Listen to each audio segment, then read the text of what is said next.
Hey everyone, you're watching Conversations in Pop Culture, and I am your host, Andrew Davis. And I do want to quickly say this.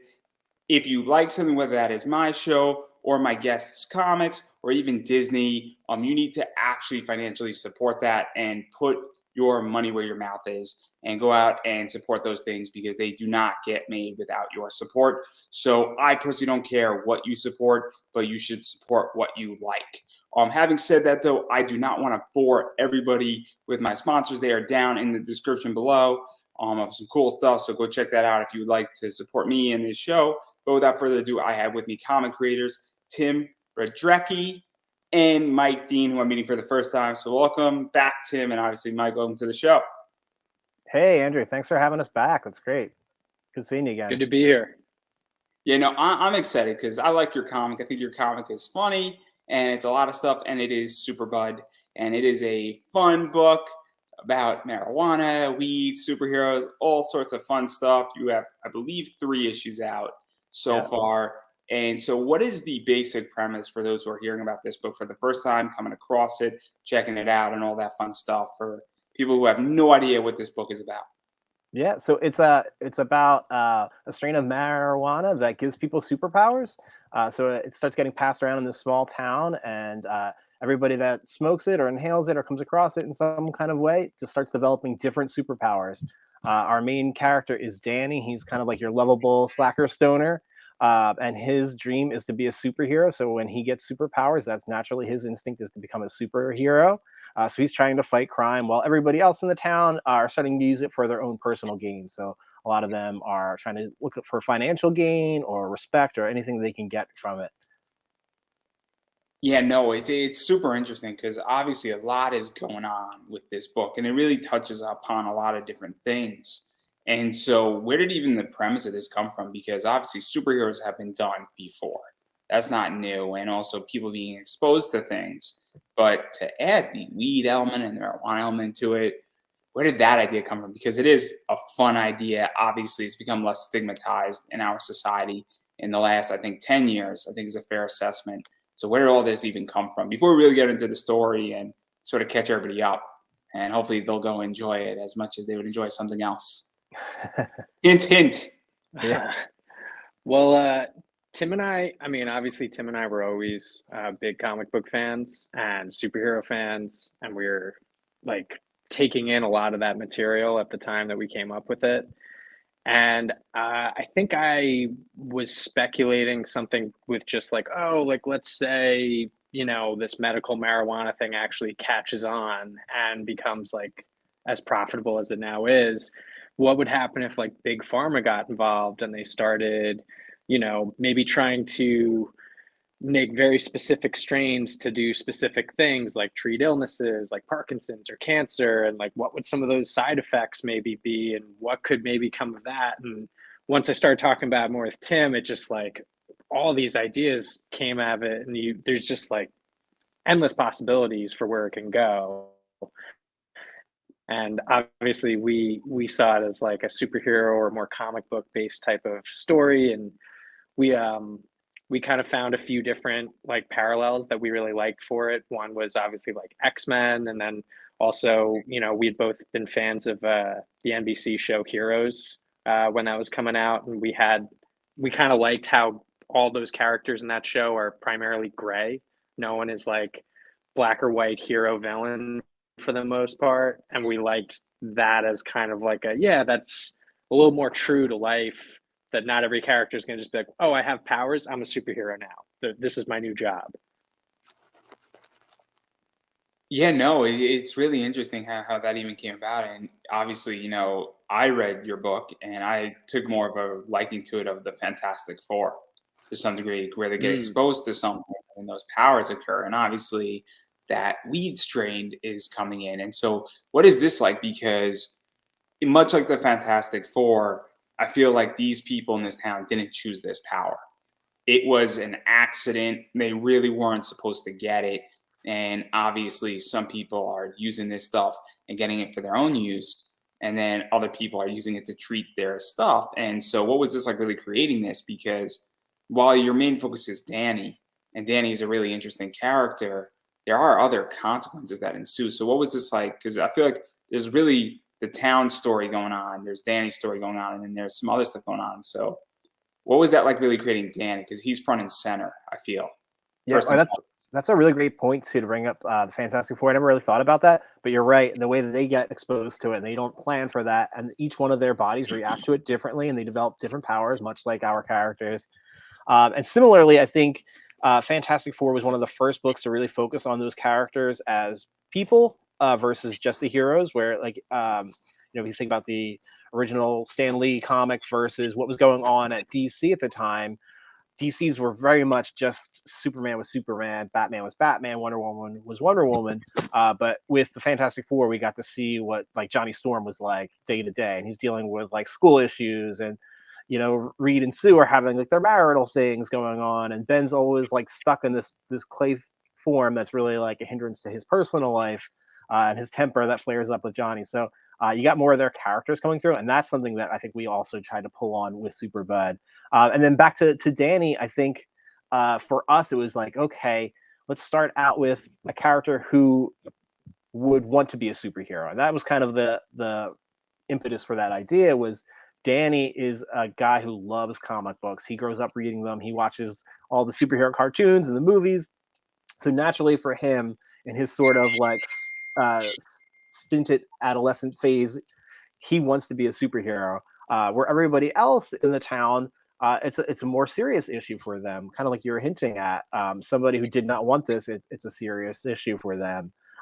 So there's something we get to play with that.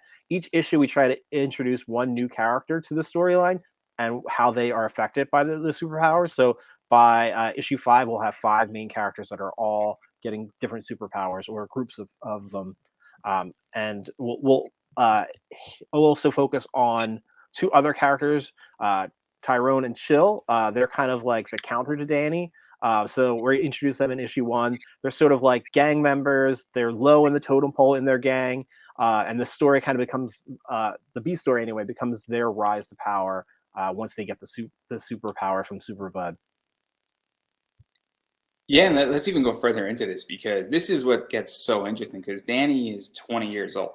And I'm going to say something, and hopefully no 20-year-olds are going to be angry at me for saying it. But I think 20-year-olds are not really all that mature on any He gender. isn't, yeah. On that That's a hot realm. take. I know, it's so controversial. It's so controversial. We don't shy away from controversial issues on this show. And obviously he dropped out in college. I don't think Danny is not smart. I just don't think he has wisdom. Is a good way to put it. But now he has these powers, and other people also have powers. So what is that like? Because taking away obviously how he gets his powers, there is that idea that he's inheriting responsibility, but he doesn't have wisdom, and he has to figure it out. But he also is somewhat impulsive, I feel, a little bit, and he doesn't exactly make the best decisions constantly. And so what is this like? Because it's a lot of fun, because you get that learning curve of a hero, but you also get the mess ups of a hero as well. And that's something that I feel like we don't get to see the vulnerabilities of superheroes anymore. Yeah, I mean, I think that when we think of Danny in terms of like what maybe makes him work as a hero, it's definitely not his brain or his strategy or his wisdom, but he has heart, like his desire to help people is like the most genuine aspect of why he wants to be a hero. And you're right, like he flunks out of school not because he's like unintelligent, but he's just not really stimulated by going to the community college or like taking classes and not really having like anything that he wants to do with his life. So of course when he sees this calling, it's the only thing that really makes sense to him. And I think for us too, it was also from like a writer's perspective, let's start him at a low point so that way we can watch him grow as a character too. So while it's about weed and it is a funny comic, I don't want to detract from that for the audience. Like if you're interested, it's definitely got a lot of jokes in it and it's a funny comic. But we're serious writers. We do like to take the storytelling seriously. So we're building that up so that way we can kind of watch him grow to long form, the fully realized version of Danny that he wants to become. So let's even talk about that too, because obviously I feel superhero books go one of two ways now. I feel like they either go to the point where the hero is already established and now they're facing odds that are against them, or they're having an identity crisis. I feel is sort of how it is. I mean, look at DC. When Batman got rebooted, Batman was already established. It was now that he's facing, bigger and bigger odds. And then there's the other side of the superhero spectrum where the character just gets their powers and you get to watch them grow. And they are either in high school and they get their powers, or they're somehow, adolescents, or they're bestowed upon them and then they get that learning curve. And so both of them have advantages, by the way. I mean, there's no question if you're writing, there's not one right answer. But what is this like for you to really be able to develop him and get that impetus of power, understand his powers, tell that story, and not have to go back and do an origin issue per se, as well as also get to build the world. And it's not just him getting his powers and nobody else has it. Everybody else is getting the powers relatively close to him, if either before or after, or two puffs after, technically. Yeah. Yeah. Well, similar to what you were saying before about the story being about the town, that was something that Tim and I discussed a lot when we were talking about, what should Danny's powers be and like how broad are they going to be? And we felt like the flying was a way of giving him something that is, a substantial power. It's something everybody would ever dream of having, but we're not making him Superman. He's not invincible. He's not indestructible. He still has so many limitations, and it encourages him to work with the other characters around him who are sometimes smarter than him, sometimes, more practical than him, but, they get to work more as a team in that way. And, same with when you have the little brother Mikey, who gets these powers of like immense strength, but he's still a little kid and he can't really know how to use those the way an adult would. Yeah, I think there's a lot of humor that we can add to the story or approach the story with, taking something that is so common as like a hero origin story in a lot of ways. A lot of people have read that before, so we can play with those tropes, to add a twist to it, or just add something unique, like Mikey being, a 9 or 10-year-old kid getting superpowers, and what's that like with a little kid having superpowers, or what's it like with a stoner having superpowers? Where, like Mike said earlier, yes, he is ideal and he is a good person. He's got a good heart, but like you were hinting at, Andrew, he's not the brightest person. So even if your heart's in the right place, sometimes you're going to make those bad decisions, which can be a great thing for storytelling and also be really funny. We hope to add a lot of that kind of stuff into the next couple issues here. Yeah. Let's even talk a little bit about the humor element of it too, because I'll be very honest. I enjoy serious shows. I think everybody enjoys a good drama and taking it up, and then they just keep taking it up. But there gets to a point also where I view comics as an escape, and I like to laugh. Like, I'm a big anime guy, and I love funny animes because they make me relax, laugh, and forget about my problems for a little bit. And I think that's something that is a nice touch. And it's also nice when you get a superhero book that doesn't take itself too seriously. And I think it's something that's different, I feel. And so what is that like for you guys to fill that in? And obviously you're hitting a very specific niche. I mean, or specific plant here. I'm sorry. This is just low hanging fruit. Yeah. Low hanging fruit. Yeah, it's good. Nip it in the bud now. yeah. as I speak. But anyway, all jokes aside, what is that like? Because I feel that more people are now starting to branch out and have to make a superhero book a little bit different. Because Definitely. let's be realistic. DC and Marvel own the superhero market. And in these superhero books, sometimes they hit, sometimes they miss. But if you add comedy and then you go down into that niche elements of it, you start building and cultivating an audience. What is that? Yeah. I think you're absolutely right too. Like, just like from a fan of indie comics, like I typically avoid your basic superhero story, because if I wanted that, I could get the best writers and the best artists doing that at Marvel and DC. So if there's something with superpowers or superheroes, I want to see what you can do with it that's different. So like Black Hammer is a really interesting, unique story. So what element can you add to it that's something unique or something different than what we can get at Marvel or DC? So that's what I'm looking for in an indie comic. that does superheroes. So for us, that was comedy. It was kind of like a natural fit for us. We were coming off of writing a lot of scripts for sitcoms. We were pitching, and we had just done a web series. So we were really into that comedy like frame of mind, and it just made sense for us to combine that with the superhero stuff that we always were dying to write, but budget restraints. It never really made sense for us to do that as an indie filmmaker or even in like low budget TV. Everything we were writing was always low budget, so we really just didn't have the means to make a giant superhero story like this. So with comics, like, yes, while you have to pay for your artist and that is expensive, once you pay for that artist, they can do anything. So you don't have to pay for 100 people in your crew or all these special effects, thousands and thousands of special effect shots, all that. It's way cheaper. I'm not saying comics are I'll give an example. So I might have said this the last time. Avatar: The Last Airbender, the animated show, is way more expensive than a 144-page graphic novel. 144-page graphic novel at the top rate is $30,000 or less. An episode of Avatar: The Last Airbender has to be at least $30,000. Probably that or more. Way more. Technically, it's probably more like 50,000. Really think about it. But the idea is that we're talking about a whole story versus an episode. Yeah, 22 minutes. But sorry for interrupting. Continue. No, you're absolutely right. So that was kind of our thought process on it. So going to comics was like the most ideal situation for us. We could do all those superhero kind of stories that we were dying to tell, and then combine it with the humor that was our background, that was natural for us.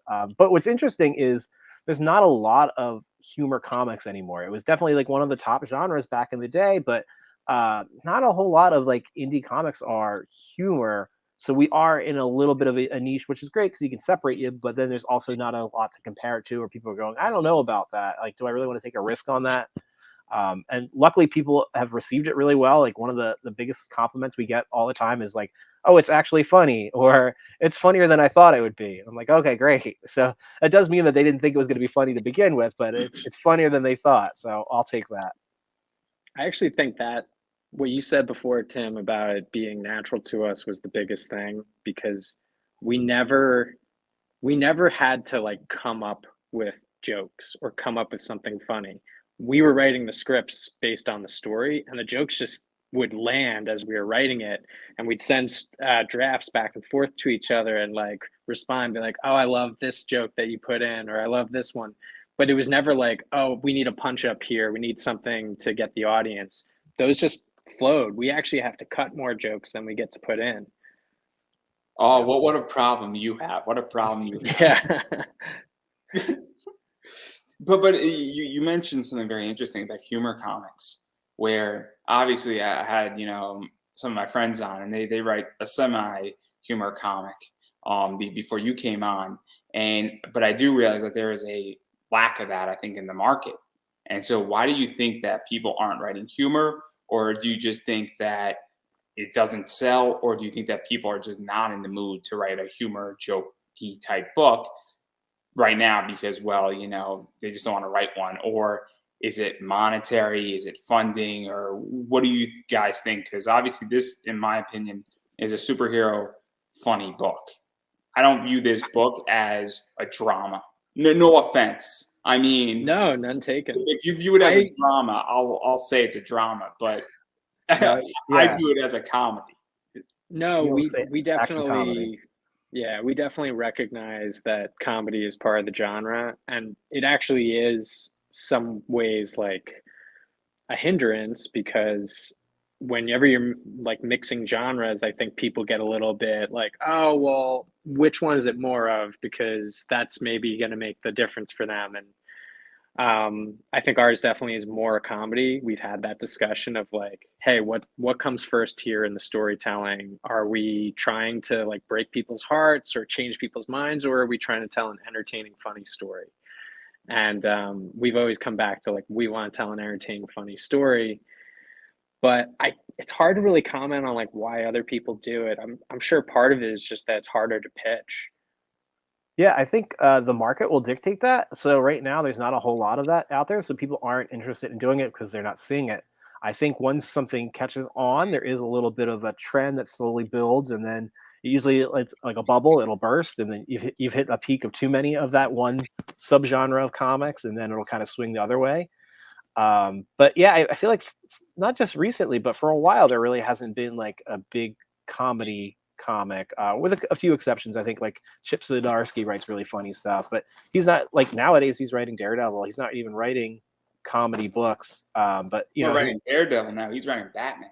Oh yeah, he switched over to Batman. So You just asked Scott Snyder how much his page rate on Twitter should be for Batman because Scott was doing a thing on his Substack about it. I don't know if anybody I saw that. I just replied. Yeah, no, I just replied to it actually, and I asked him.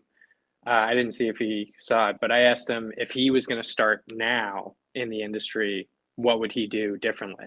Because I feel like from when he was getting started, things are so different now. yeah, how much the world's changed in 15, 20 years. Yeah, we're going to talk about that a little bit later because that's a real. I mean, things are different 5 years ago.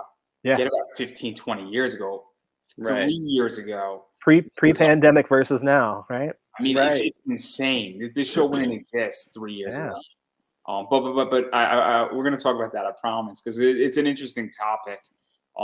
But even going further into this and getting out of Danny, I mean, the whole town is a character where you got a bunch of people taking this strain and basically this drug that's altering them. And well, the saying is that, and then it's a saying with money, that when you come into money, it makes you more of what you already were. It's very rare that money changes somebody's behavior. As far as if you're a good person and you come into $10 million, you're probably going to be a good person. Still, you're probably going to be more of it.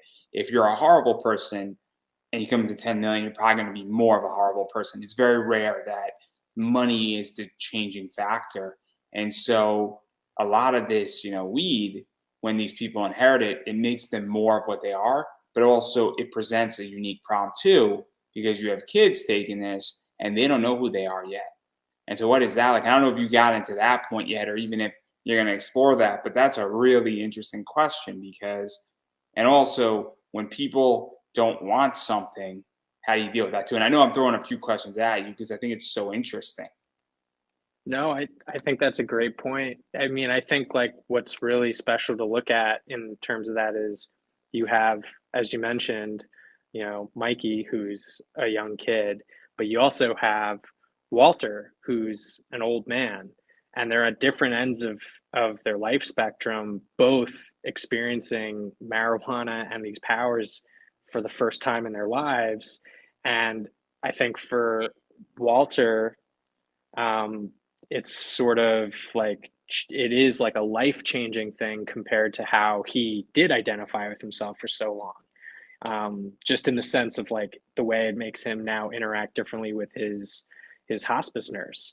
Whereas Mikey, we both have older brothers, and we both, I think, drew a lot on like how important we want the relationship between Mikey and his older brother Rob to be through the story, and how in some ways like this whole event brings them closer together and becomes like a bonding experience. Yeah, no, because I mean, anytime you have somebody who is underage of 21, because I don't think if you're 21 or under, you're not fully developed. I think the science suggests, and I'm not a scientist, but I think it's a pretty fair statement, blanket wise. Certainly. There are exceptions, but anytime that somebody gets a superpower and they're 10 or 12 years old, I mean, it raises a lot of interesting questions and all sorts of cool stuff can happen. And then it's the idea that can they modulate it? And it just opens up so much stuff that's potentially, and I don't know how far you're going to go down it, but I just think it's an absolutely fascinating story point, and that alone could be a whole comic, just in of itself, let alone everything else that's going on. And even the fact that I don't think the story is about, his younger brother per se, Danny's younger brother, but it also is in the background. And then as Danny's coming into these powers and learning about his powers, and all sorts of crazy stuff can happen. Yeah, it's so much fun to play with that kind of stuff. And we've built this world where there's so many characters that we can highlight one as like the A story in this unique issue. And then the next issue, we can focus on another character. and we can grow them that way. And I think, yeah, Danny, and then how he relates to Mikey, the little brother of his best friend Rob, versus how Rob and Mikey relate to each other because they've got that brother, older brother, younger brother relationship versus just a friend. And Danny sees the powers as awesome, but Rob is always like so nervous because he doesn't want his little brother to be hurt, even though he's this big giant monster. He doesn't want him to get hurt in this situation, so he's still playing the role of the older brother, even though physically featured wise he's much smaller now. And that presents an interesting dynamic to play with. And how do you stop a younger brother who is now like 9 feet tall? Yeah, no, it's fascinating, and there's just so many ways it could be played out in so many ways, and I absolutely love the entire idea of where it can even go, and what can be done, what can't be done, and then obviously you have people who have taken this and they're bad people, and they're doing some bad stuff, and then you have people who were good or indifferent, and now they're doing stuff as well that may or may not be good or bad, and so you get a lot of stuff that's playable, I feel, on this field. But again, I don't want to ruin too much of this because you kind of have to do it. And it's also in its infancy where you guys have only done 3 issues so far. I think you're pushing out issue 4, working on it. Yeah. And I'm going to go out on a limb here and say that I think the ball's really going to start rolling in issues 6 and 7 and 8 because I feel like we're in the honeymoon period with your book. Nothing against your book, but like, we're getting introduced to the characters, and then all of a sudden, once we get introduced to the characters and the team or the collaborators or the heroes, I don't know what we call them exactly, but then there might be another threat. There might be big pharma who wants a piece of this now, and who knows? Maybe there's something weird about this stuff, and maybe they need more of it. A lot of fun stuff can be done. There could also be strengths that depower people. I'm just throwing you ideas. Yeah, you keep going. Yeah, so issue 4 is in the works right now. That's going to be another issue that's got a lot of action in it. So it's going to build off of what we got in 3. 3 is really just kind of setting the pieces up, and then 4 there's a lot of action, and then 5 is going to be even more action. That's going to be the culmination of this first like mini arc. So like the big culmination of that story is going to happen with issue 5. So we're really excited about that. So we got 2 more issues for this volume anyway. And our artist Tim Laddie will be starting on that in another month or 2, and then hopefully a couple months after that we'll be able to get some art to show everybody. Yeah, man, I'm not going to push any further because I don't want to ruin anything for anybody. But I do want to actually back out of the actual story and talk about the other side of this, which is the business side. Because I think that's also just as fascinating. Yeah. I don't think it's a secret that comics do cost money to produce. There's a lot of stuff that gets done in it. There's a lot of different philosophies and on how to do it, where some people maybe get 6 pages done and then go to Kickstarter and they run their Kickstarter and then they say their book's going to be out in 4 months. And so now when they get the money coming in, they promise their artists and they have a little bit, or they're halfway done with the book, and then they use some of the money from Kickstarter to fund the rest of the book. And so what is your philosophy when building out a book and then coming to Kickstarter or crowdfunding platforms, or even not using crowdfunding platforms? Because it's getting tricky, I feel, in this space now on how to get your book out there. Yeah. Well, first I would say that it's ever evolving. So, whatever we say now, it might not be what we're doing in 6 months. And we've done both, I should say too. We kickstarted issue 2. We self-funded issue 1. It took us about a year to do. We were paying 5 pages at a time. It took us forever to do it that way. And then we're like, okay, let's find another option for us. And that was, I don't want to say the impetus of Kickstarter or the early days of Kickstarter, but it was certainly new to us. There wasn't a whole lot out there. And our artist, Tim Laddie, had just done a Kickstarter on his own project, Night Stars. So we were able to kind of glean some feedback from him and like learn a little bit about the process from him. We did a Kickstarter for issue 2, much like you were talking about. We did the issue 2 Kickstarter with the art, showing everybody the art that we had for issue 1 to say this is what we could produce. And then we took, I don't know, 9 months to produce that issue 2 before we were able to get it printed and out to everybody. So that was a lengthy process. And because of the financial situation of it, we were unsure what to do. So we took a little bit of time off. We kind of were out pitching the comic to different publishers. We were doing it at like indies, Comic Cons. We're selling it that way. And we finally said, okay, we're ready to go back in. We reworked issues 3, 4, and 5 at the time. We started doing art on issue 3. We did the Kickstarter. And at that point, we had already had the whole Kickstarter complete. Mike and I had gotten the art back. We do our own lettering, so we were lettering it back and forth. This was like right around COVID, and then we decided, okay, like this isn't the best time. The world's falling apart right now. There's a lot of job insecurity. Let's hold off until things get on solid ground before we do the Kickstarter for issue 3. So when we launched the issue 3 Kickstarter, we had already had all the art all together. All we had to do was just finish up some lettering and then some graphics on like the variant covers and that kind of thing, and then just doing like your pre-press. Yeah, no, because it's a big debate right now, and it's complicated because obviously the best case scenario is that you pretty much self fund and you fund it yourself, and then maybe recoup the money, or you use that money that you raise on the Kickstarter for printing, and then for the next round, and Yeah. then you treat it almost like a seed round and a pre-seed round, investment round type thing. And I don't come from the investment world, but I understand that sector. And because I know some people do it that way, and I know some people do it other ways. But I'm super curious because it is a big debate right now, and obviously, I've been burned on Kickstarters. I Yeah, mean, it's me been too. rough, and I've been burned on about 4 or 5 this year alone. Okay, Oh, so wow. that's why we've changed our tactics. And for me, like I really only want to back it if I know that you've got your art done or near done. You know, if you're at the 75%, 80% done, okay, that's a last little leg to get over.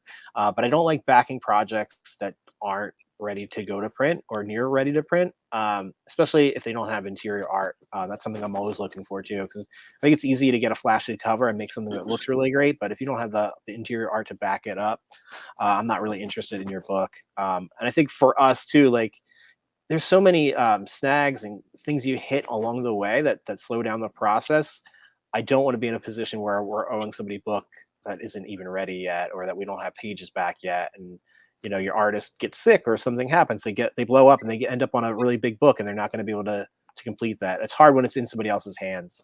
And if you're the artist, then maybe you can take that risk. But for us, like we're hiring an artist. Mike and I are the co-creators and the writers, and we hire somebody. So I don't want to put that much pressure on them. I'd like to have their work complete and in my hands, and then we can go to Kickstarter.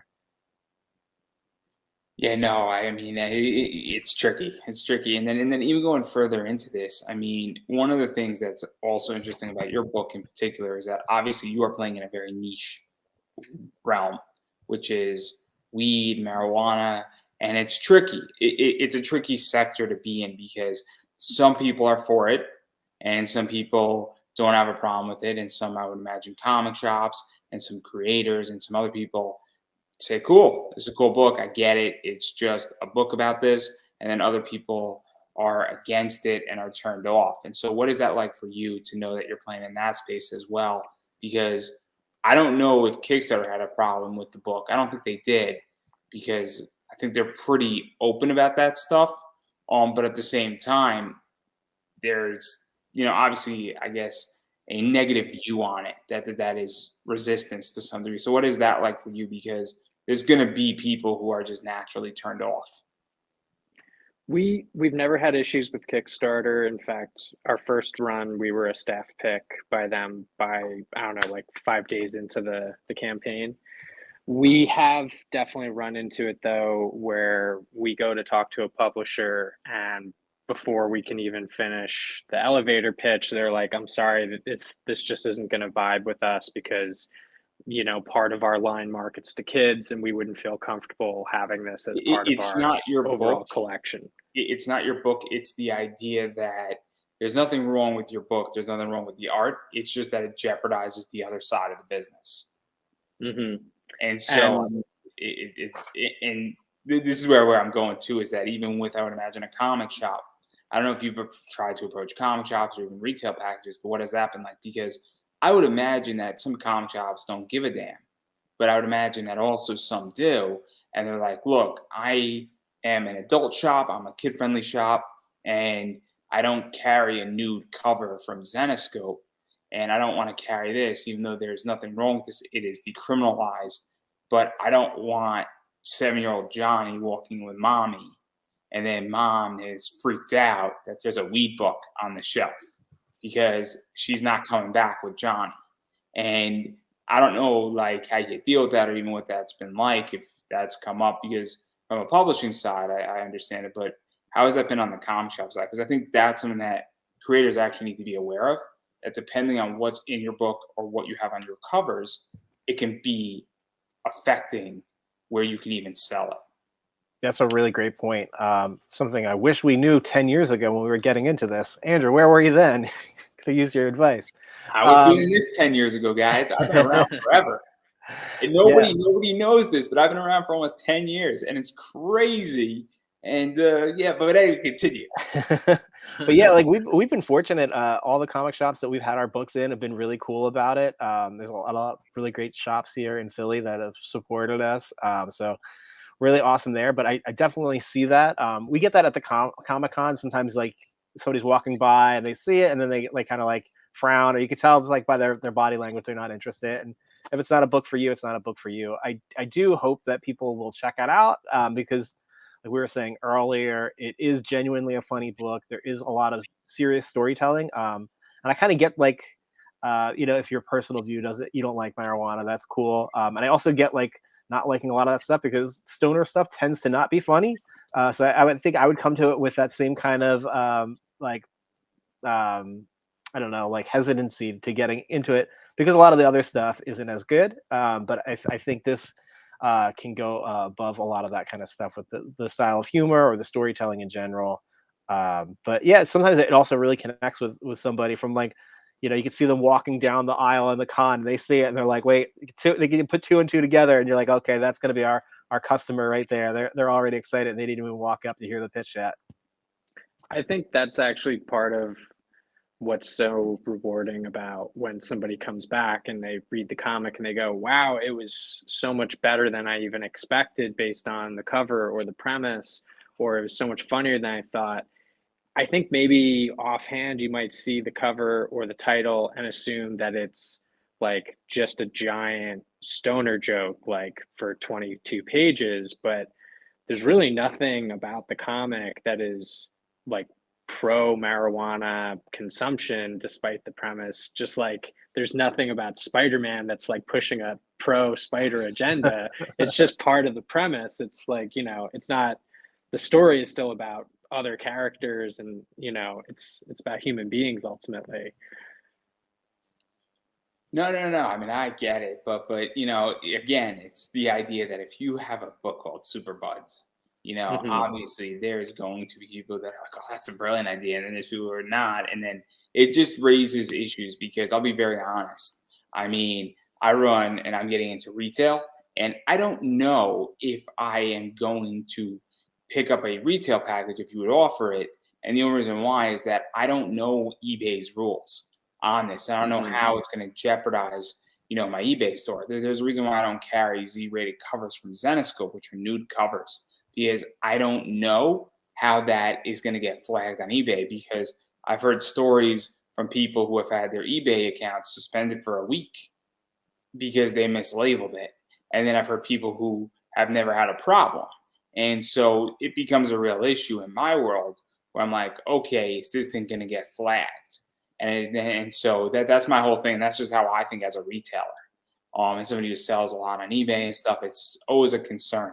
Yeah, that's a really great point. When you were talking about retailers, I was always thinking like brick and mortar store that you walk into, but I didn't think about like something like eBay and what are their regulations and things like that. We've been lucky with Kickstarter. Kickstarter's cool with it. There are a lot of other like weed related comics on Kickstarter. Some of them have done really well and some of them are really good.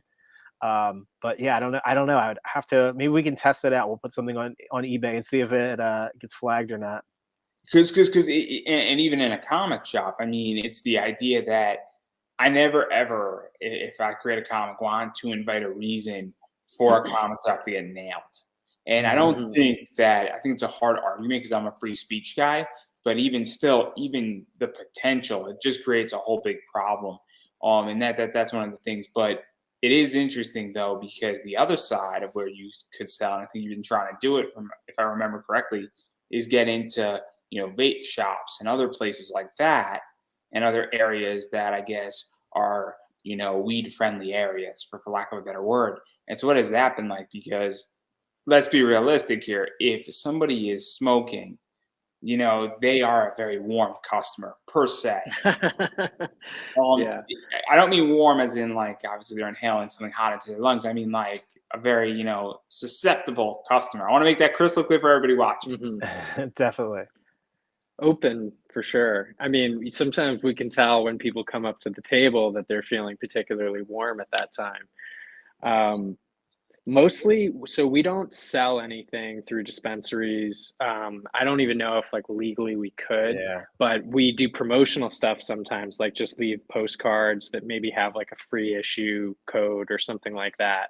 Um, it's kind of like if you're a dispensary or a vape shop, you probably already have gone through so many legal hoops. We're not looking to make it any more complicated for you. But I was out in California over the summer and stopped by a dispensary and just promoted the comic. And they're like, "This is great. We'd be happy to help promote it." But by no means would we ever like sell. I don't think. Yeah, I know in Pennsylvania it's controlled by like the state, so there are like very strict rules with what they can and can't sell. So they can't sell comics in dispensaries here.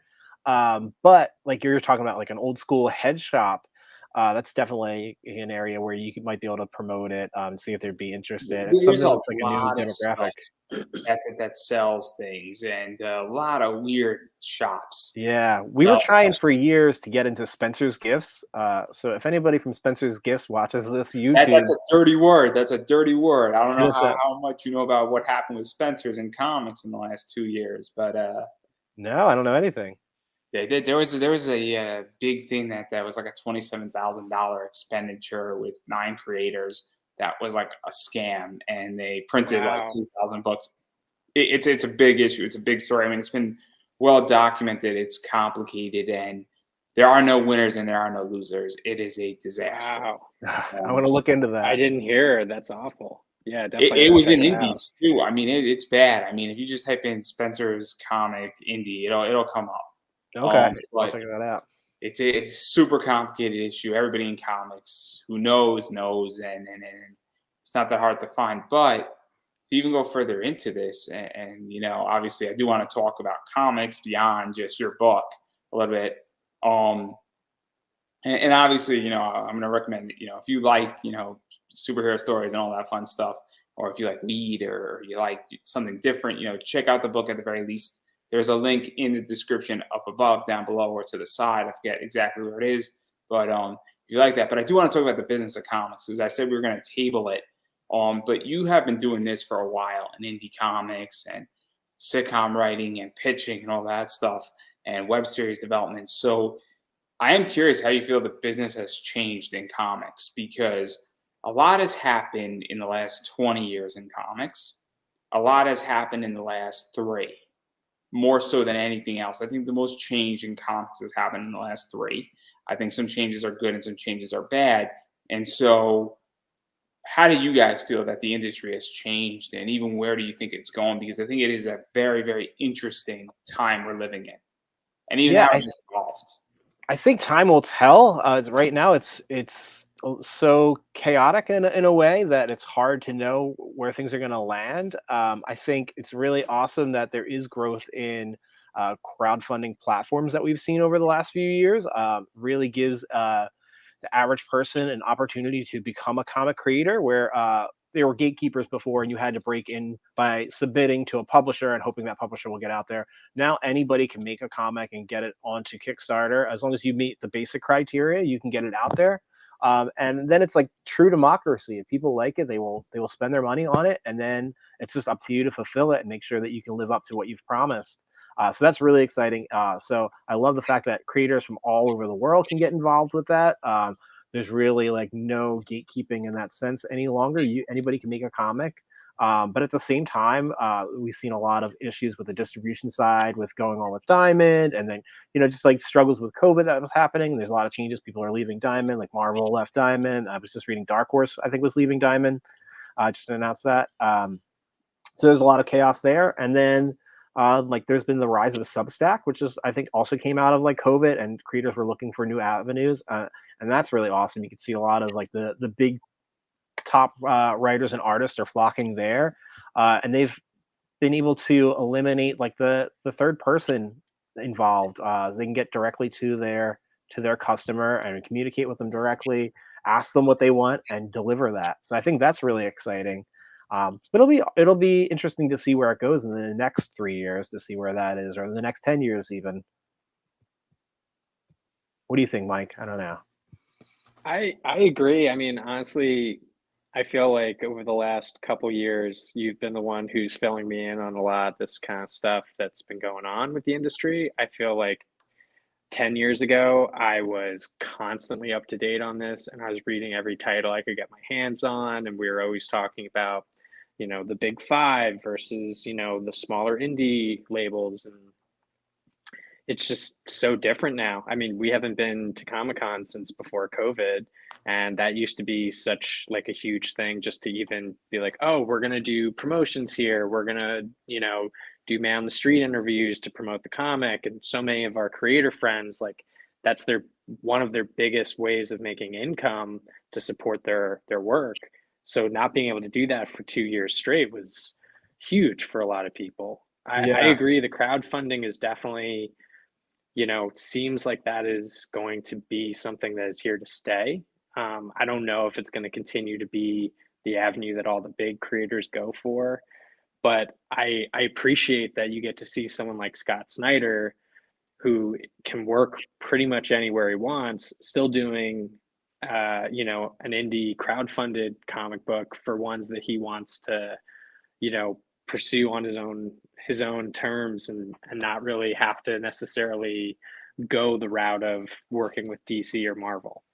Yeah, and it's ownership too, right? Like these guys are Yeah. creating characters, and they're seeing them. If they're working for Marvel or DC and Warner Brothers and Disney, they're seeing their properties going off there, and they want a chunk of that. So See, it's interesting, and I'm actually curious how you guys feel about this, because I believe that I've said this before, that the three things that are dictating media right now is on demand, which is I could get it anytime I want it, customization, um, and then I think big libraries. I think those are the three things that are dictating media. I think we're seeing it with Peacock, we're seeing it with Warner Brothers Discovery, we're seeing it with Disney, we're seeing it with a lot of other things right now. And I think with comics, we're starting to see it as well. And I think that those are the three big things that are dictating. And I'm curious how you guys feel about that. And then even going further, I'm curious if you think that, the big guys are just letting these people play right now, but they're eventually gonna not crush them, but politely encourage them to come back home.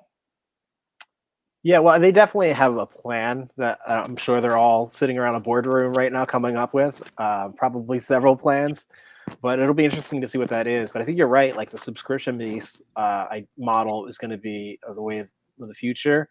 And it's interesting. I don't think Comixology is as popular as any of the other ones that are out there streaming for like other media. That's probably the biggest name, but I don't think a lot of users like it.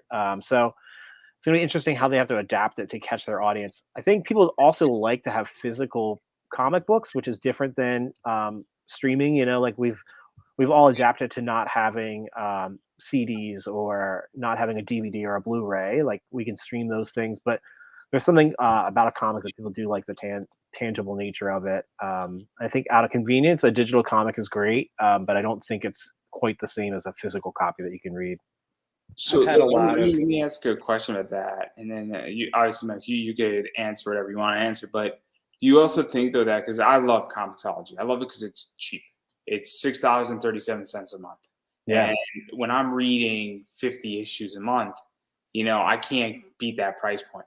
And also, I don't want to own those 50 issues or those 50 graphic novels, and I read a lot of comics every month. And so for me, I think that everybody's viewing comicsology wrong.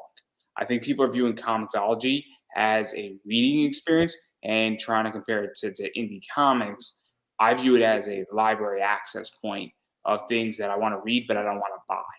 And I think once you change your perspective on comicsology, you're like, oh man, if I read even 10 graphic novels, it's the lowest price point, but I don't want to own this. I just want to read it and I don't want to go to the library.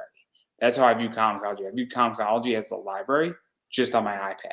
But That's a really great point. I something I didn't think about that you brought up too is I think there's something about like millennials and everybody else now even adapting. There's like a very minimalist attitude. Like people don't want to have a lot of clutter, right? So I think people like that they don't have to have their giant DVD collection that they can stream on any of these platforms. So that's a really good point too. All these physical things do take up space, and people don't like that. They want a very minimalist it's thing right now. not even that. It's that I read a bunch of Zenescope stuff. I don't want to buy every Zenescope book they have. It's not for me. If I read Black Sable, I want to go to Barnes & Noble, pick up Black Sable, download it on my iPad, then go to Barnes & Noble, read it while I'm in Barnes & Noble, then pick up another book, and then, that's what it is. But guess what? Finding Black Sable sucks. Like, you have to legitly order it off of eBay or get it off of Amazon because you can't get it in a bookstore. And most books that are actually in comicsology, you can't get in your Barnes & Noble. So it's like tracking down these physical items, but I'll back somebody's Kickstarter at the same time. It's not Right. one or the other, it's both. And I think I think the people are whining on comicsology. I think that they're whining, but I think they're the people who are still buying it. It's the same people with Netflix. They're still watching Netflix, but they're bitching about it. Yeah. No, I see your point, and I agree. Like, there are definitely streaming services I subscribe to because I'm like, I want access to this library, and it's not about the price point necessarily, or it's about like the amount of content I'm taking in, and I'm like, oh yeah, it's worth it for me to pay this much a month because I'm gonna watch this many shows on HBO, like back when Game of Thrones is on, or Stranger Things on Netflix, or whatever. You just know you're gonna watch enough to justify the price point. I'll ask you a question. In 1993, how much was cable? Do you know? Don't know. I wasn't paying a cable bill at that point. Cable was $37 in 1993. Netflix is going to be $20 sooner rather than later. Yeah. If we put the cable bill in modern 2022 times, people would, and we inflated that number, they would be paying more for cable than for Netflix every single month. And people are still complaining, yet Netflix has better shit than cable. And so Netflix is cheaper than what people were paying. And if we were to keep it at the same price point, and yet people are still whining, and yet Netflix has a huge library. Peacock is $5. That's true. All of that is true. But those are ultimately like saying, HBO on cable was only an extra 10 or 15. You're still paying that base price of internet, which is for a lot of people ridiculous these days. If you could, unless you're watching Netflix just on your phone, and it's like, oh, this is just part of my my additional data or something like that. But I like talking about the industry because I think it's so interesting. For sure. I come from a different angle where I haven't produced a comic, but I'm in media. I've been doing this for 10 years, and I've seen everything. And I realize that this right here, people think this is a dinosaur, but I think interviews like this are actually the future. I don't think interviews at cons are the future. I don't. I actually think that big libraries are the future. I'm a big proponent that, I had a sponsor a while back and now I don't. But the way I view it is that in the next 10 years, if I stick around, I don't know if I'm coming back for season 4 yet, or I might come back for maybe in March for season 4 just to take some time off. But I believe that when I have 1,500, 2,000, 3,000, 4,000 interviews, it's going to get to a point where it's like, oh, okay, now I have a big enough library that I can license my content out. Which is I love that. It'll live forever. Real play. It's called Joe Rogan, guys. It's called Joe Rogan. That's what Spotify. Yeah. They bought a license to Rogan. I was going to bring up the Spotify model too, because there's so many podcasts that I listened to before they went to Spotify, and part of it was just their back catalog, the being able to go back. Like maybe somebody shows me one episode or tells me about one episode or plays it for me, but then when I see, oh, they interviewed this person, oh, they talked about this subject, oh, they covered this thing that I like, and then I share it with my friends, and then now you can see exactly what you're saying. Like Spotify's buying up all of the, or like bringing all of those podcasts under their umbrella because they want the library. They want people to be able to come to Spotify and get all those podcasts in one place. And What a world we live in where all this stuff is accessible like that too, like at your fingertips. Like, I mean, as a kid, I never would have dreamed of that. But I mean, anytime you can just type in to your computer and find an interview from 20 years ago with a creator, you can see them being interviewed last week. To have all that like so accessible is really awesome. Especially like if you're into comics, there's so many really great interviews that you can access that way. Yeah, I know that's why it's so hard for Yeah. anybody who's doing this type of thing to get any money. It's so hard. But I mean, even going off of this about the industry, I mean, one of my biggest concerns is that we're coming to a very cold death in media collectively because all this stuff is popping up now. And I don't know about you guys, but I mean, right now I'm employed for the first time in a while, and I have income coming in.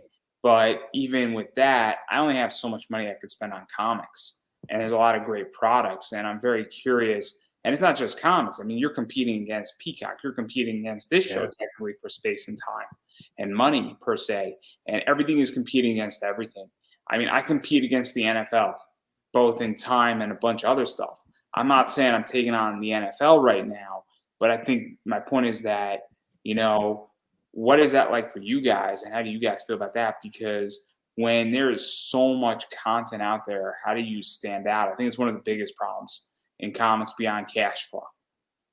Oh, absolutely. And I agree. It's like there's only a finite amount of time that you can spend absorbing content. I remember like it being a real like just aha moment back when Tim and I were in college and YouTube was, growing and growing, and all of a sudden they broke the threshold of that there was more content being uploaded to YouTube than it was possible to watch in one day.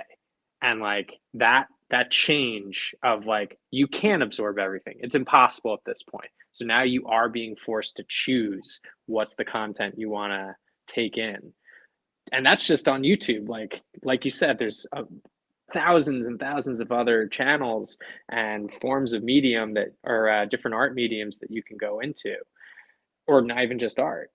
People who watch news all day, it's all the same kind of thing. Like, how do you want to spend your time?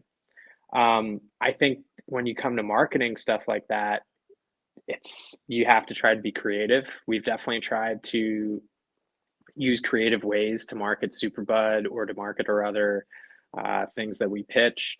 It doesn't always pan out. Sometimes you have to pivot in the middle when you realize something isn't working. And like, really, if I was going to say there's a strategy, that's the biggest one, is just to be able to adapt in real time and not be like rigid about the way you want to go about it.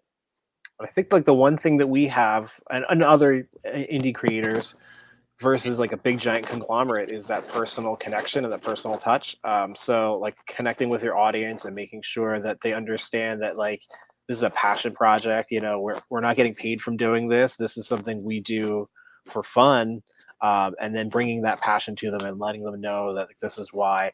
Right. And when they see that you are really invested in the story emotionally, or that you're just putting all this time and energy in it, they want to see it succeed, and they will help you. They'll get the word out for you and help promote it. And then they just make like a really great audience too. They're really receptive to it.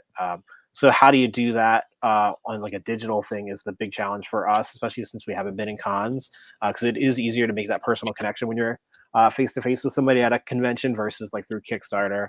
That's why like, even though a lot of people have shied away from putting the video part into their Kickstarter pitch, Mike and I have continued to add videos in because we want to make sure that they know the creators that are making this too. It's not just the face of here's the Superbud comic, but here's the face of the creators as well. I also think that, and this is just my experience, is that, and I think it's a big problem with foresight, is a lot of people in comics I don't think understand the value of interviews. And I don't think they understand the value of, you do an interview and then that interview is out in the web space. And even if it's only gets, 100 plays in its first, showing, all of a sudden it does drive traffic. And I think that a lot of people, in my opinion, rely too much on cons. And I think that, media is a big thing. And I think that people value certain aspects of comics way beyond, you know, like I think people value a cover for a comic book more than they value an interview. And I think it's actually a real problem right now because media is complicated and also cheap media is complicated. And I mean, I'm biased because I'm an interview show, but at the same time, I also see that I do a bunch of interviews on other stuff. And I understand what an interview does because I have business that gets referred to my eBay business from interviews that I did 5, 6 years ago, and that refers me maybe $2, $3, $4,000 a year, and that was 4 years ago. So it's still referring me money, and I think that that's something that people also forget, that a personal connection also doesn't have to be at a con. This is a personal connection, and it's a very audience-driven concept, I think, and I think that's a big problem right now. Yeah, absolutely. And like the idea of a long form interview where you can really get into the niche of these kind of things and you're asking really engaging questions and we can kind of bounce back and forth and the conversation can just kind of drive itself. That's really exciting that you don't get that in a little sound bite or in a little like 2 sentence preview about your comic. You don't even get it in a I guess a press room at a con. Yeah. You really don't, and it's a problem. An hour long interview, 2 hour long interviews. People actually watch this stuff. I just had an interview that did almost 1,600 plays. 32 minutes of it on Awesome. average has been watched. The average viewer has a 32-minute span. That's So awesome.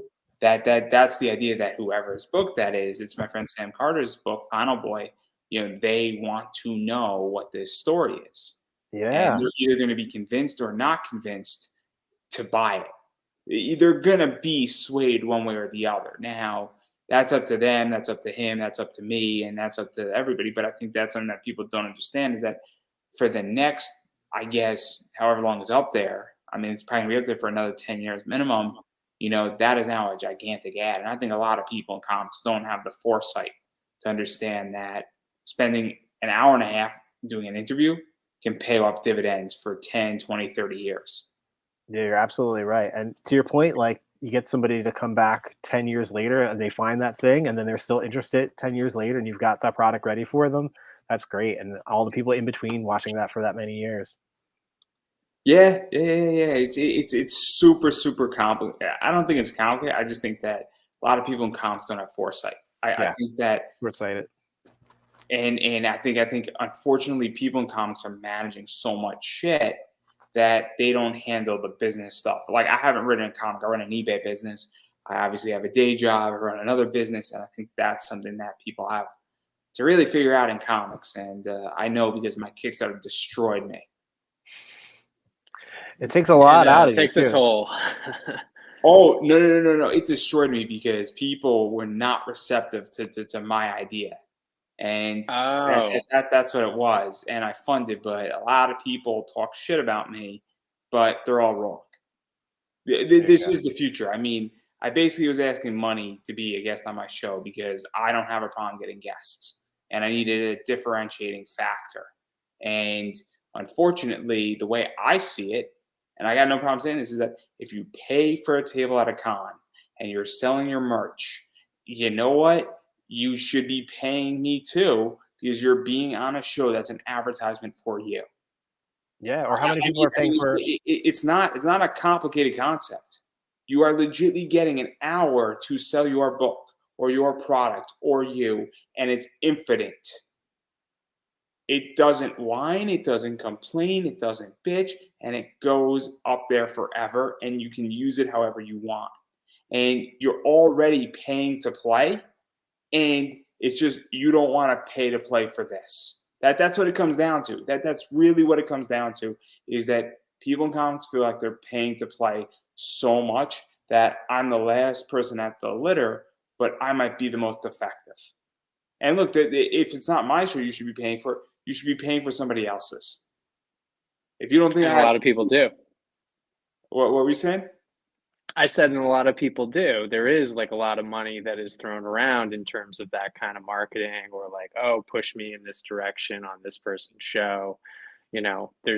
That's always going to be that financial component is always going to be a big part of marketing. There are two ways. You either earn your way in or you pay your way in. And that's what it comes down to. And so at the end of the day, if you don't find value in my show, that's fine.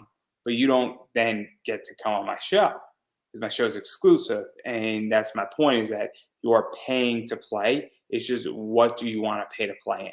Because if you want to sell your books at a con, you got to do that. If you want to be on somebody's show that has the viewership or you think is valuable, that's where it's going. I think that's one of the biggest things that I think a lot of creators don't understand, is that, and it's also the idea is that if I'm asking $10 for you to be on my show, that's nothing. And in reality, if I'm going to be getting 500 views across 6 platforms to a hot audience. So, but again, that's just an example, but that's just me bitching. But that's a great point. Like, and it comes back to our conversation with how expensive indie comics can be. A lot of times people are so focused on that page rate for your cover artist or your interior artist. They're not thinking about the other things that are as valuable or more valuable. Like Mike and I were talking about, like investing in an editor. Like if you're making comics the way that we did Superbud, which is like DIY, we're doing it ourselves, it's self-published. Invest that money, a little bit of money, into an editor that's going to pay you back dividends, or marketing. So they're so strapped with cash. A lot of these creators are putting it into that interior, and they're not paying for these other things that are going to be way more valuable. I'll throw you another thing that a lot of indie creators should invest in: ads in somebody's book. Yeah. Ads on podcasts. You know what is?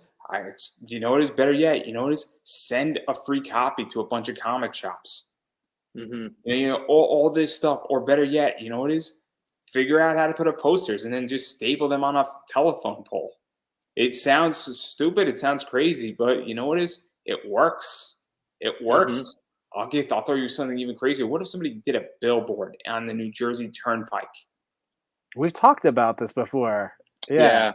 It's interesting to know. I don't know. I'd like to see. That's part of why we at a lot of the promotional stuff we do is giving away the first issue for free, because if somebody sees our comic or sees the main cover for the first issue, and then they're like, okay, I would maybe read that, but maybe I don't want to spend money. If they read the first issue, we have confidence that they'll come back. I'll give you a crazier. I know somebody. I don't know if you know who Preston Poulter is. No. Preston printed, I think, 3,000 or 4,000 copies of a book. He printed them at like 68 cents a pop, and he just gives them away for free of his first issue. Yeah. Think about it, right? You're at a con, and you printed for $2,200 like 5,000 issues, and you just hand it out, but you have a huge library. You're gonna get people to return to you. You're gonna get people, but you put all your information on the back. Guess what? People throw out a business card. They don't throw out a comic book. That's a good point. Yeah. And so if you can afford it, or you can service the debt, it's a no-brainer. And especially once you have a library. So you have 10 issues of your book and you have enough stock to sell, and you reprint your first issue into an ash can and it costs you $2,200, you got 5,000 of them. I would just start handing them out for free at cons. That's something we've done also when we were pitching some of our other titles. Is we would have an 8-page ash can version, and we were just like, let's just give this to people because we want to get this out there. And we've had people years later who come back and like, oh, that ash can you gave me at such and such con, like I loved that, like that was great. What are you doing with it now? Yeah, and this is the whole thing where I just think a lot of creators do not think beyond. And I think that creators don't know how to take care of people that can help them in the long run. I mean, I could tell you that, I'll be very honest with everybody, if you really want to get in a good position with a podcaster or somebody who's interviewing you and you don't want to pay them, send them a copy of your book. chances are, if you send them a copy of your book, they're going to hit you up whenever you need. I'm doing it with Dan Schmidt right now, who did the Things That Crawled. He sent me a copy of his Oh book, yeah. and he didn't pay me, but like I push his book all the time. And I said to him, anytime you need an interview, you hit me up because I'm going to kick somebody else out of that spot if you want that spot. It's not that hard. And I think that people in this community, they network and they network with each other. But I don't think comic people network with podcasters or shows or comic shops well, or even, promoters and even people outside of comics. I don't think they network with them well. I think it's a real deficit. And it's I even think, just saying hi to somebody. yeah, I mean, I think, and I'm speculating here, but I think especially in comics, there is a tendency to be a little bit less social. A lot of creators that I've met and that I've talked to and that I have good relationships with will share that they have like tremendous social anxiety, and I think again, like I'm going, it's anecdotal based on my experiences, but it seems like a lot of people have trouble like feeling comfortable talking to podcasters or networking in any way, even with other creators. And sometimes it's like, Tim and I have had the experience where we're like, okay, we're going to put our best foot forward here. We're going to talk to this person who is either just our neighbor and we want to be friendly, or this person who, maybe we look up to. And we almost always have really positive experiences. Like a lot of people are very friendly, but it doesn't seem like necessarily that's the rule of thumb if you're a It's comics book not. creator. It's not. I mean, just on my end, I'm very, very open about Yeah. this. Is that I think what happens is that I think people in the comic community, um, I think they network with each other. I also think that they look at how does this benefit me, and I think that when they look at a podcast, like I'm on the show, that should be good enough, and I'm like, but it's really not. Yeah. It's really not. If I'm putting in work and you're running a $50,000 campaign, there gets to a point where you got to share the wealth. And I just think that that there are problems, and also what it is, it's not even money. It's a thank you too. Sometimes it's just a thank you. Sometimes it's like, hey, let me send you the digitals, and money's a part of it because, as I stated at the start of this, and I'm a big proponent of it. Without money, nothing gets done. Because I'm not making a living doing this. I don't think you guys are making a living doing your comic yet either. And I can't No, stress definitely that enough. not. That all the money goes into covering costs. And I think Right. that's something that people have to understand. But I digress. I'm going to get us canceled. I could rant about my whole Coming thing. for us. Hey, I mean, I could rant about my whole freaking podcast Kickstarter experience. And I think you said it well, where a lot of Kickstarters are passion projects that have the potential to make real money. But again, every project is a passion project. I feel on Kickstarter, 90% of them are passion projects and they don't make money. I think it's fair to say that projects break even, but most don't make money on Kickstarter. I would bargain. And even when they go into something like Scout or Second Sight Publishing or Black Caravan, I don't think the money is huge either. No, I think you're right. Yeah, unless you get like one of those rare monster hits, but they're few and far between. So to even talk about that, I mean, how do you guys feel about the entire indie publishing world outside of Kickstarter at this point, where they pick up books like Scout, Black Caravan, Second Sight Publishing? There's a few others that I Yeah. can't think of. But how do you guys feel about that? Because I know that's tricky right now. So I mean, as a fan, I love reading a lot of those books. I'm excited that there is that market, so we're not just stuck reading like the big two superheroes. So I'm always interested in checking them out. Mike and I kind of going back and forth. We were pitching Superbud to other publishers originally, and um, the few deals that were presented to us or people were interested, it never seemed like it made sense for us at the level that we were doing Superbud. That if they were going to pick it up, that their ability to raise the pure units number wasn't enough for us to offset the amount of money that we'd be giving up or the ownership that we'd give up. Superbud was one of those projects where Mike and I were like, okay, we want to own it 100%. Anything else after that, maybe we could discuss selling another comic that we come up with. But for this project, we wanted to own it. So we weren't willing to give that up. Let me ask a question, because I don't know anything about this beyond just the fact that anytime you go through a publisher, there's money, but also there are bigger problems with books as well. In my view, and correct me if I'm wrong, and feel free to disagree. You might have to give up certain rights. Obviously, that company wants to make money, so if you're doing X on Kickstarter, and they might let you do your Kickstarter and keep the Kickstarter, but you can't go and produce your own variant. You can't produce a certain amount of books afterwards. You might be able to do 1,500 books, but then that's it for that issue. That's for your own collection or to sell at cons. And then also, my feel on it is that there's certain books that I don't think should have ever gotten a deal. The fact that they got a deal, and I don't know how they're doing in a comic shop, but I don't want to be writing a book that's a shitty book, and then in issue 3 and 4 and 5, the comic shop can't get rid of those books, because that doesn't help me as a writer.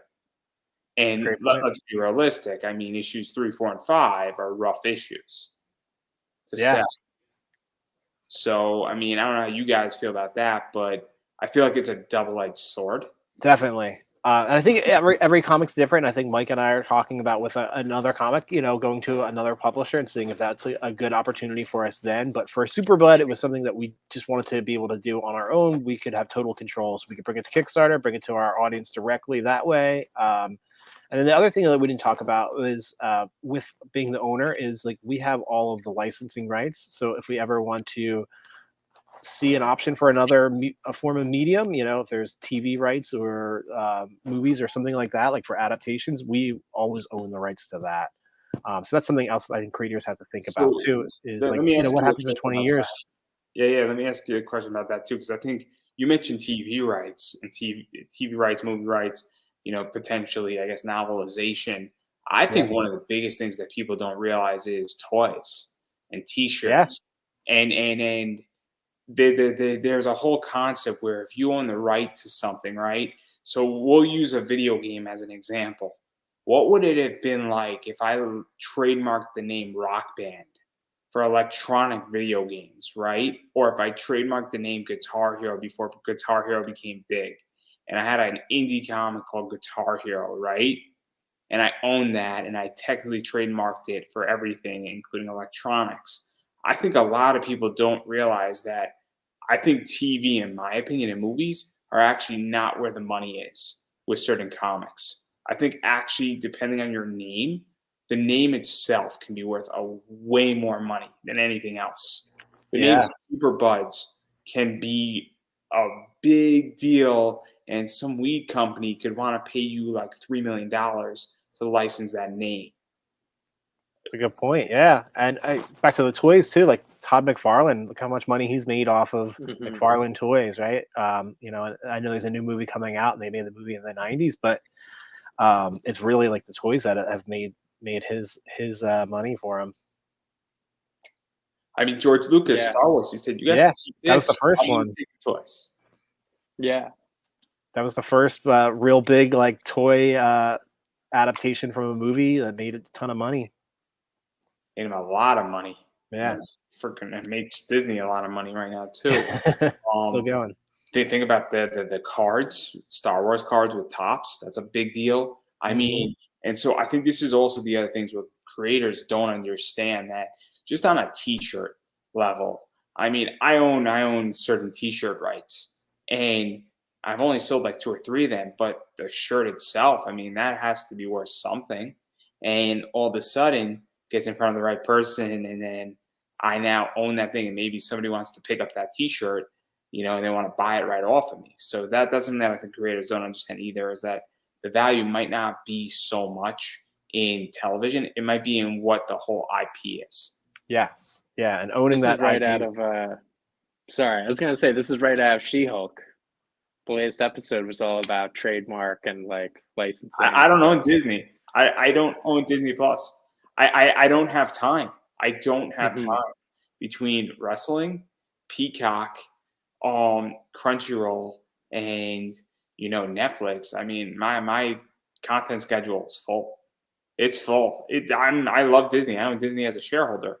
Disney's a great company. I got no problem with what they're doing. I just don't have time to watch it, so I'm not gonna go spend money to I go feel like do. that's where we're Yeah. all at nowadays. Like, there's so much really great content out there. There's not enough time in the day for us to even check it out. I mean, look at Resident Evil on Netflix. That show was amazing. Yeah. Yeah. It I'm was a bad. binger, so It was I bad. end It up. was horrible. It was horrible. Oh, I didn't see it, but It I was a heard a lot of dumpster people fire. saying it was. I heard so many people saying that it was very bingeable, and like that's if you're gonna put a bingeable show on somewhere, it's Netflix. But It was brilliant. I mean, it was a great 8 hours. Just you sit down, watch, you get a few beers, and you just chill out. And oh, this is awesome. that's literally what my friend told me too. She was like, "It's batshit, but it's entertaining. I'm enjoying it." I think they should have done a season 2. I think everybody was like, "This is horrible," and I'm like, "No, no, no, guys. I don't think you got what this show is. This is you come home from work on a Friday, your girlfriend's out of town, you have a 6-pack, and boy, do you have a fun weekend." That's what that whole thing was. It was like Cowboy Bebop. That was exactly what Cowboy Bebop was, and it was epic. But I digress. This show just completely went off the train. The first we were productive, and then we had some fun with it too. We were up here, and then we just went right down here, and it's all right. Sometimes you got to get That's the big all right. picture. We're of what's pulling going up. on. Yeah. I think I had a blast. I mean, I'm not gonna lie. Yeah, me too. Great. And then now that I got myself canceled, people probably are gonna watch this and hate me because, but that's okay. Hate mail's coming in. I don't take it personal. It's all right. If they fail to take me out in January, I become indestructible as long as but I do want to get back to your book. I know you had another book coming. I think it's Grave Brigade Gate. That I can't speak today. There you go. Yes, it's Grave Brigade. Yes, I've given up today. That G is just tripping me out. But I know that's coming, and I think that's in the works.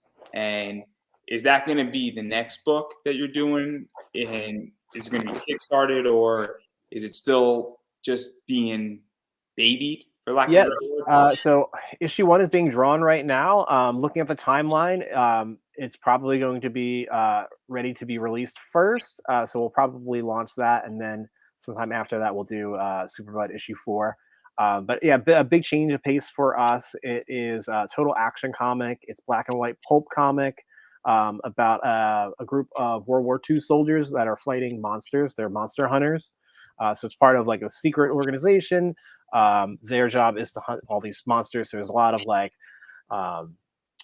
old school horror comic influence. There's like the classic action with the team of rebel fighters. There's a little bit of like a mystery involved with trying to figure out what's going on. There's a little bit of the pulpy thing with like Indiana Jones. A lot of fun. It's just total like action comic. Yeah, and then obviously you got Superbuds as well, and I know that people can get at least issue 3, if not issues 1 and 2. I think I put up the link to your store or one of the places where they can get it. So you like what you heard here, or you're just like, oh man, this is cool. It's a book about weed. You go pick that book up as well. And then obviously, where can people go and bother everybody? And bother you two in particular. People can bother me anywhere they want to bother me, but where can people bother you two? So you could find us on social media at Superbud Comic, and then I am on Instagram at TimRadWrites, and Mike can pitch his own. Yeah, I'm all things _ Mike Dean, and we're also on Twitter, so find us there. You can tell we don't update that one very often. Yeah, exactly. We're also on, I guess, Twitter. And then our website has free issue 1. So if you go to superbudcomic.com, you can get issue 1 for free. And as Andrew mentioned, we have issues 1 and 2 on Comixology. Now that all of our backers have issue 3, we're going to put issue 3 on Comixology soon. pending any craziness from Comixology, but should be on there soon. Yeah, no, and I'm just gonna keep saying it. You have to support indie comics. What that means is whenever there's a Kickstarter or it's in a comic shop or it's on Comixology or it's on a website, you gotta go and buy those issues because they do go to directly supporting the making of more issues. And that is extremely important because that's the way this gets done. So, that there's no ifs, buts, or coconuts about that. You really, if you like something, and you want to see more of it, you need to go out and buy it and support it and make sure that you tell everybody else that, hey, I read this cool book and you should go buy your own copy as well. Because that's how stuff gets made. Furthermore, you should follow people on social media. It's free. And again, that's also how stuff gets made, is supporting people. And then personally, my guests are probably going to disagree. They might be slightly biased about their book. I personally do not care what you support in comics, media, independent media, podcasts, wrestling companies. I don't care. If you only love wrestling, then that's what you should support if you want to see more of it. But if you don't support anything that you like and then it disappears, well, you can't come bitching to me that it's gone. And so if you don't want it to go away, go support it. And if enough people support something, more of it will be made. It's just the way it works. So can't, I guess, convey that enough. Furthermore, about me, obviously, I kind of tip my hat. I am independent media, so I appreciate when people support me, when they buy me a coffee, when they check out my stuff, they actually subscribe to YouTube, all that fun stuff. Follow me on social media. It goes a long way. And if you find value in this show in any which way, support it, is all I'm going to say. Or if you don't find value in this show, that's fine too. But go support something that you do find value in. I do have my comic book investing class coming October 5th-ish, depending on Friday if my Mac is healthy. But it might be delayed a week if that's the case. But beyond that, it is coming in October. So if you want to learn how to invest like a pro in comic books and learn the basics, my class is for you. It's about 18 to 22 hours, $40 on Udemy. So it'll be fun. It'll be a good one. If you don't want to learn how to do that, that's fine too. But that's all I got for everybody. And on that note, I'm going to give whoever wants the final word. It's yours. Go ahead, Mike. Tim. Oh, Yeah, all right. all right. I guess I'll just say thanks, Andrew, for having us on, man. I really appreciate it. This is such a fun show to do. You ask really engaging questions and so awesome. So appreciate you having us on here and for what you do for everybody in the comic industry with so many awesome guests that have been on. I've gone through the list there. There's so many really cool books that you've highlighted. So really awesome of you to do that. So appreciate you doing that. And hope everybody else had fun. And yeah, that's it. Well, Yeah, I don't think thanks I so could have much said for that great any- conversation. What were you saying? I was just saying, thanks for a great conversation. It's fun, even, it's always nice to just have like an hour or so to like talk comics with friends or just shoot the shit. So I had a lot of fun. Thanks for having us. Yeah, no problem. And on that note, everybody, I don't think I could have said that any better myself. So that's a wrap.